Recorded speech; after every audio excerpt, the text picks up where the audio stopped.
જો તમારો મૂળાંક 69 માં છે તો ઓગસ્ટ તમારી એનર્જી શું કહે છે જાણી લો. મૂળાંક 6 આ મહિને દરેકને ખુશ કરવાની જગ્યાએ તમારી પોતાની ખુશી પર ધ્યાન આપજો. જ્યાં બેલેન્સ હશે ત્યાં જ ગ્રોથ હોય છે.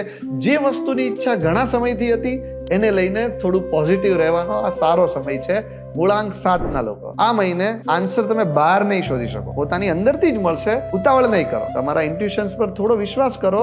મનમાં જે ઈચ્છા છે એનું પિક્ચર ક્લિયર કરો, કદાચ રસ્તો આપોઆપ દેખાવા લાગશે. મૂળાંક 8 વાળા લોકો ધીરજ રાખજો. જે મહેનત છેલ્લા ઘણા સમયથી કરી રહ્યા છો એનું રિઝલ્ટ હવે સ્લોલી દેખાવા લાગશે. અને આ મંથમાં તમારા ગોલ્સને લઈને થોડું મોટું વિચારજો, કારણ કે જે મેનિફેસ્ટ કરી રહ્યા છો એની ડિરેક્શન્સમાં મૂવમેન્ટ જોવા મળી શકે છે. મૂળાંક 9 ના લોકો તમારી એનર્જી ખૂબ સ્ટ્રોંગ રહેશે, પણ એને સાચી ડિરેક્શન્સ આપવાની જરૂર છે. ખોટા ટાઈમ પાસ કરતા, ગુસ્સા કરતા પેશન્સ તમને વધારે આગળ લઈ જશે.